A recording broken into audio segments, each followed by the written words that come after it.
नमस्कार.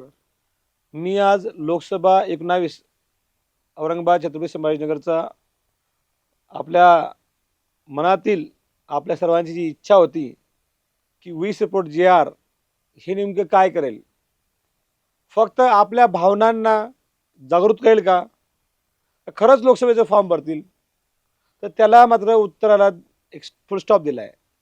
आणि आपल्यातला व्यक्तिमत्व जो कोणत्याही पक्ष असो किंवा नसो, आपल्यासाठी जो काही कार्य करायचं आपलं ठरलं होतं, वी सपोर्ट जे-आर आणि ज्या गावागावातून, ज्या तांड्यावस्तीतून, ज्या गल्लीबोळ्यातून वी सपोर्ट जे-आरला आपण सर्वांनी मदत केली होती आणि त्या कॅम्पेनमुळे जेव्हा आचारसंहिता लागली, तर आपल्याला ते कॅम्पेन काही प्रमाणामध्ये कमी करावं लागलं.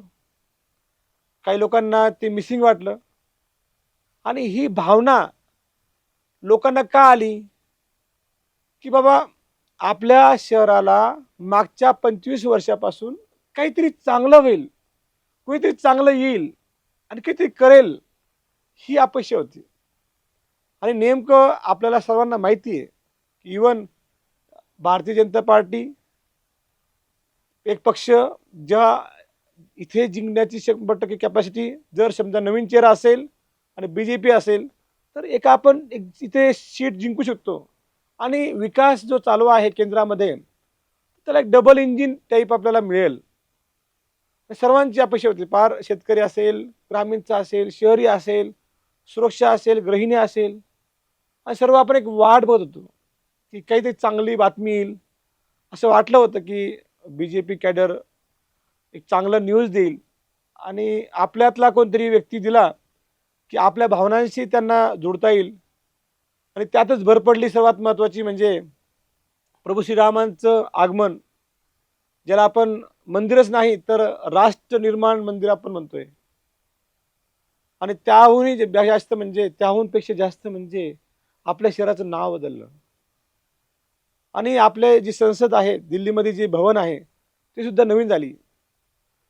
त्यामुळे जेव्हा नवीन संसद, नवीन मंदिर, नवीन शहराचं नाव आणि त्यामुळे नवीन पक्ष येईल आणि त्या नवीन पक्षामध्ये जेव्हा आपण सर्व लढू, एक चांगल्या घटनेकडे जाऊ आणि एक विकास करू.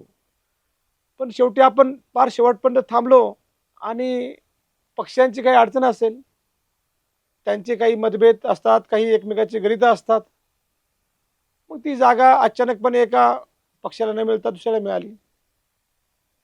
आणि त्याहूनही जास्त वाईट जेव्हा वाटलं, की यार एक डेव्हलपमेंटचा एक सांसद म्हणून एक जर मी मतदाता आहे, एक जागरूक मतदाता आहे, आपल्यातले यंगस्टर असेल, व्यावसायिक असेल, की आपला खासदार असा पाहिजे का? ज्यांचा चेहरा किंवा विकासाचा चेहरा असेल, अशा चेहऱ्याची अपेक्षा होती. आणि जी तेव्हा निराशा झाली, त्यावेळेस आपल्या सर्वांमध्ये जी भावना होती, की जसं वर्ल्ड कप आपण खेळतो आणि मिस करतो, तसं आपण हारतो, शेवटच्या बॉलवर आपण हारला, जी भावना होते, तसं सर्वांना त्या दिवशी एक अंगावर काटे आले. आपल्याला सांगू इच्छितो, आठवा तो दिवस, ज्या दिवशी इथली सीट जाहीर केली, तर निसर्गाने सुद्धा कोप पावला. वारा वावधाळ आले, गाई म्हशी वारल्या कर्णपुरामध्ये. 1-2 प्राणहानी झाली, छोट्या मुलांच्या शाळेमध्ये डेथ झाली. थोडक्यात म्हणजे हा निर्णय आपल्या शहराला, जिल्ह्याला, इथल्या जिल्ह्यातल्या प्रत्येकाला काय तर निसर्गाला सुद्धा मान्य नव्हता. जेव्हा मला आजही अंगावर काटा येतो आणि मला तो विचारायचा आहे लोकांना. जेव्हा आपण त्या दिवसानंतर सगळ्यांचं स्तब्ध झालं, की बाबा काहीतरी चांगलं होणार होतं आणि आपण परत 5 वर्ष परत वाट बघायची, परत विकासाची फक्त बोलायचंच. त्यावेळेस विचार केला, की यार लोकांच्या आशा आहेत आपल्याकडून. जेव्हा मग कुठेही पेशंट असेल, गावात गेलो, कुठेही समजा आता जवळपास 482 गावं स्वतः मी फिरून आलोय. त्यातून प्रत्येक गावातून फोन यायला लागले, "डॉक्टर साहेब असं कसं झालं?" अरे मी काय पक्षाचा माणूस आहे का मी काय मोदी साहेब आहे? नाही. पण एक मी नक्कीच आपल्यातला एक मतदाता तर आहेच. माझं काम काय आहे, की आपल्याबरोबर चर्चा करावी आणि आपण सहसा चर्चाच करतो. पण एक वकीलही झालो आणि मला थोडंसं कळलं की चला आपण कुठेतरी मग स्वार्थ बघायचा की परमार्थ बघायचा. पक्ष म्हणून त्यांनी त्यांचा स्वार्थ बघितला असेल की आपला पक्ष टिकेल, हा टिकणार नाही, तर त्यांचा प्रश्न आहे तो. आपला प्रश्न नाहीच तो. मग स्वार्थाचा विचार केला तर कुठेतरी आपल्याला लिमिटेशन्स येतं. म्हणून मग आपण परमार्थाचा विचार जर केला, तर त्यावेळेस निवडणूक लढायची ही माझी कुठलीही इच्छा नसताना मी शेवटच्या क्षणापर्यंत वाट बघत होतो.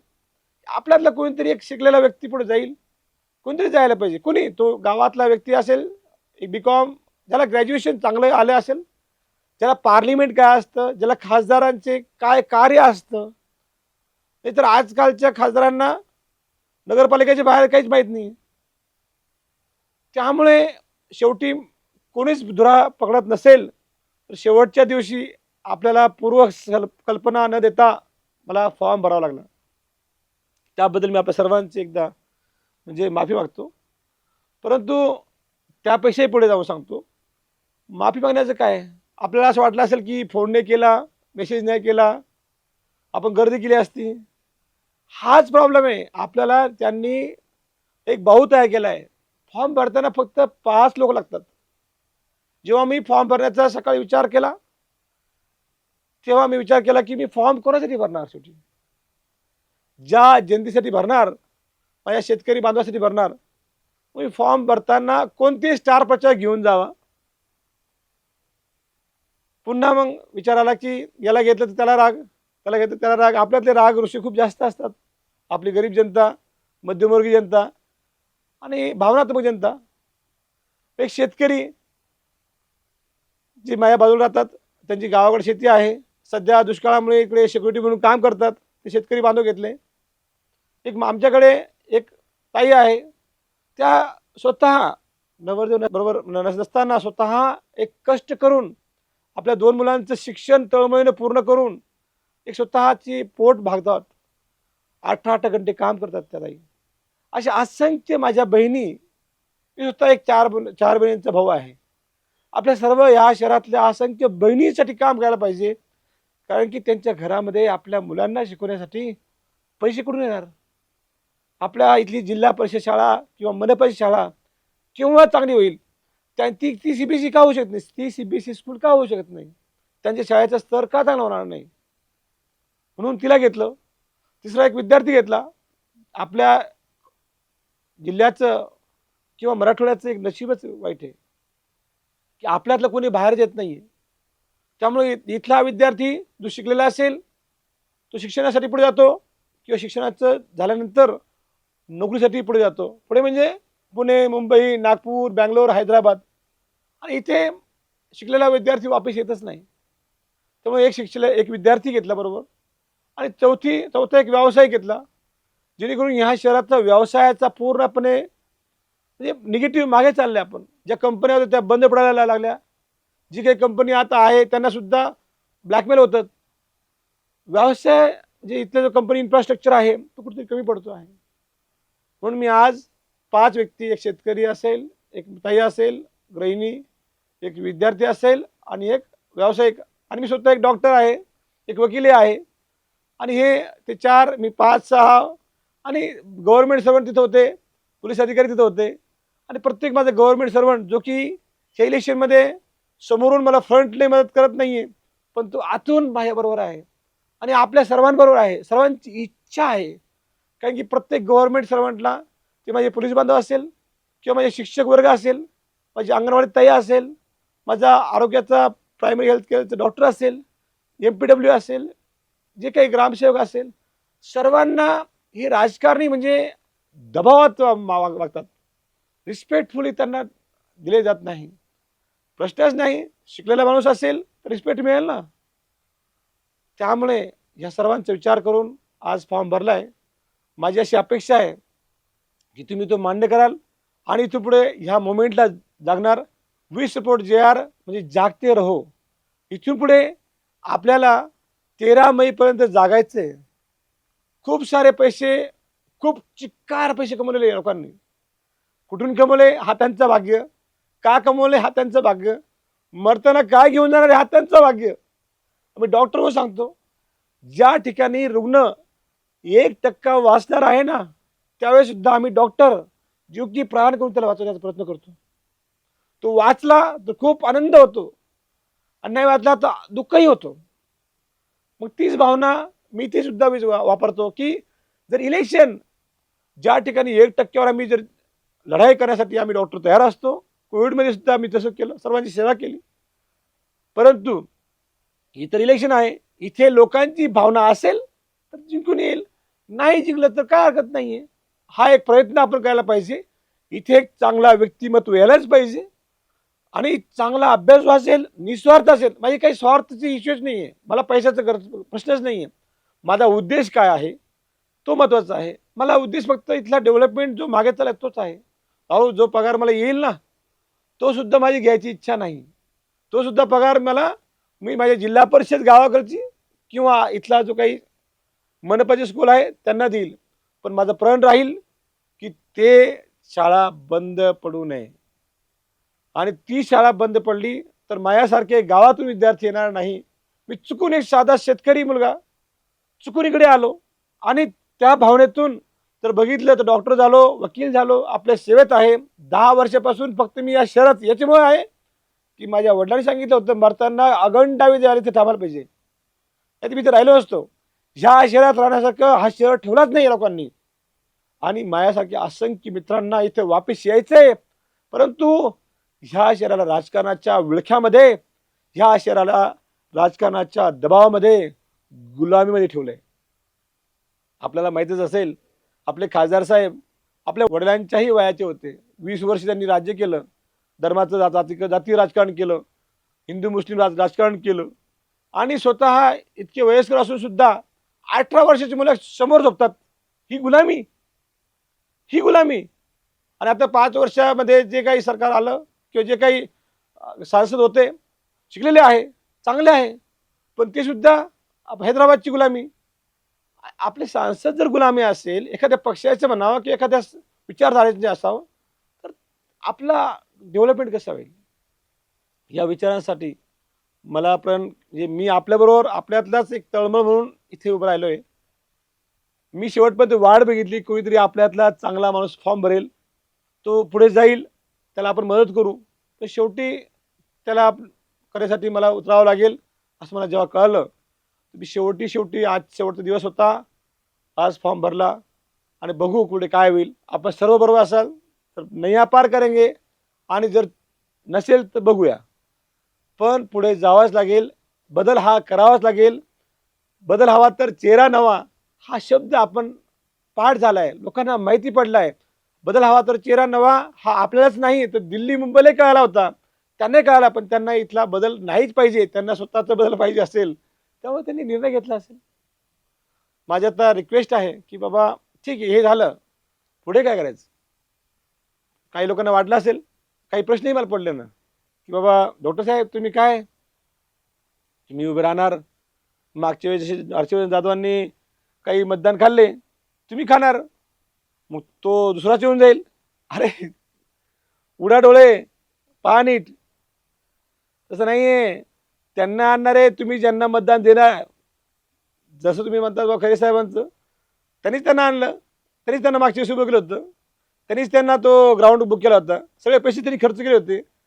त्यांनी याच्यामुळे केलं होतं की हिंदू मुस्लिम हा वातावरण तापावं आणि मी जिंकून यावं. पण शेवटी फासा उलटला, स्वतःच हारले आणि ते आले. हे आपल्यांना फक्त इमोशनल ब्लॅकमेल केले जातात. त्यामुळे हे आपल्यामुळं ते येतील असं नाही आहे. मला सांगा, मी जर उभं राहिलो नाही हे तरी आज काय करणार आहे, यापेक्षा तरी बरं आहे. हां, ह्या गोष्टी आपल्याला कुठेतरी लांब ठेवायला पाहिजे, कुठेतरी विचार करायला पाहिजे की हे 20-30 वर्ष झाले त्याच विवेकामध्ये कुठे राहणार. एक चांगलं भविष्य आपण घडवायला पाहिजे. आणि राहिली गोष्ट, ताकद लागते, निवडणूक लढायला गावागावात बूथ लागतात. अहो मी सांगतो तुम्हाला काय, मी स्वतः वैजापूरचा आहे. वैजापूर माझं ग्रामीण, पूर्ण वैजापूर माझ्याबरोबर असेल. वैजापूर कधीच जातीपाती जाणार नाही. सर्व वैजापूरच्या सर्व मराठा बांधव असेल, ओबीसी बांधव असेल, मुस्लिम बांधव असेल, माझा समाज बहुजन समाज असेल, सगळ्या समाजाचे बांधव ते म्हणे काही असा आपला भूमिपुत्र पुढे जायला पाहिजे, ग्रामीणचा माणूस पुढे जायला पाहिजे. आणि ही भावना, ही जी विचार आहे त्यामुळे मला असं वाटलं की आपण पुढे जायला पाहिजे आणि ही निवडणूक लढायला पाहिजे. शेवटी चांगलं झालं तर सगळे विसरतात आणि काही मला समजा काहीतरी नाव ठेवायचं असेल तर ते ठेवतातच. आणि खूप सोपं आहे, असं अवघड पण नाही लोकसभा. 100 मधले फक्त 30% मतदान आपल्याला पाहिजे, आपल्या सर्वांना. ही लढाई माझी नाही, बरोबर का? ही लढाई आपल्या सर्वांची आहे. या सर्वांना जर जिंकायचं असेल तर ह्या आवाजामध्ये, ह्या डीजेच्या मिरवणुकीमध्ये, ह्या वेगळ्या रेव पार्टीज असेल, काय कोणत्या कोणत्या पार्टी करतील ते, त्यापेक्षाही जास्त 100 मध्ये फक्त आणि फक्त 30% आपल्याला मतदान पाहिजे. 20 लाख मतदाता इथं आहे, त्यातलं ॲक्टिव्ह 17 लाख आहे आणि त्यातला जर 30% जरी भेटलं तरी पण 5 लाख मतदान आपल्याला भेटायला पाहिजे आणि ती भेटणारच आहे. प्रत्येकाच्या घरात प्रत्येकाची इच्छा आहे आणि मतदान कसं आहे, गुप्त असतं. त्यामुळे बाहेर रॅलीमध्ये दाखवण्याची गरज नाही आहे. आपण स्वतः मतदान जायचं आणि ते दाबून त्याला आपलं जिंकायला यायचं. आता मी तर फॉर्म भरला, आता पुढचं काय? फॉर्म मागे घ्यायचा, तुम्ही ठरवा. आपल्याला जर समजा ह्या पक्षांच्या दडपशाहीमध्ये मागे घ्यायचं का, मग नियमची खूप संघटना आहे. कोणती संघटना आहे हो? कोणते बूथ बूथ प्रमुख, पन्ना प्रमुख कोणते?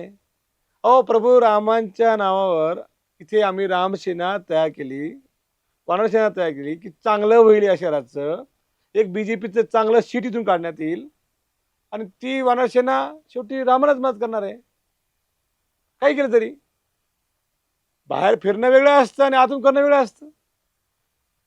मला असं म्हणायचं आहे की प्रत्येकाने जर आपलं कार्य केलं, आपल्या युवकांनी जर समजा पुढे मेसेज केला, आणि ही लोकशाही आहे.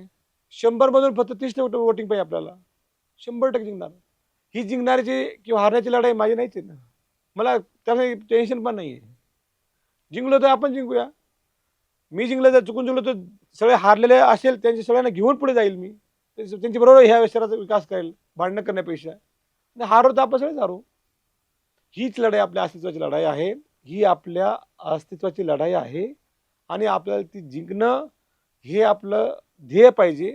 कारण की येणारा काळ 2024 ते 2047 हा खूप स्पीडने डेव्हलपमेंट होणारा काळ आहे. आदरणीय मोदीजी हे पुढचं स्वप्न आहे आणि देशाची प्रगती, देशाचा विकास हा खूप स्पीडने वाढणार आहे.